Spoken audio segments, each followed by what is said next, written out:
Thank you, Mr. Speaker.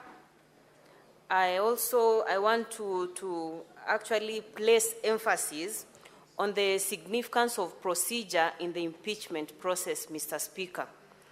Mr. Speaker, the essence of following procedure is to ensure that we are protecting the integrity of the whole process, Mr. Speaker. So in a situation where this has not been followed, Mr. Speaker, we do not want to have the impeachment process as a weak tool to restrain people who want to misuse their public offices, Mr. Speaker.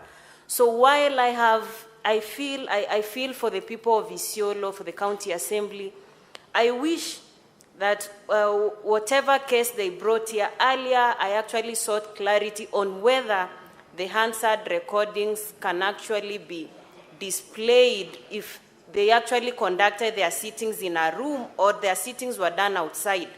There was no evidence for the same, which makes me feel then the right procedure was not followed, Mr. Speaker. We want to make this process so credible that any other governor who's brought to this Senate as a house of reason is able to go home knowing substantive justice was actually rendered to them. Substantive justice cannot be talked about where due process has not been followed, and where due process has not been followed, even wanting to go into the evidences will not help in this case, Mr. Speaker, because from the beginning, the whole process has not been followed so that we abide by the rule of law, Mr. Speaker.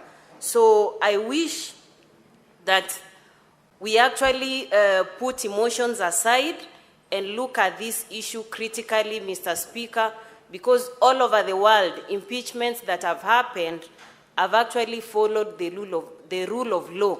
It's not about dislike for someone, and even when you dislike someone, you have to ensure that you followed the correct process for you to remove them from office. So thank you, Mr. Speaker. Senator Mariam.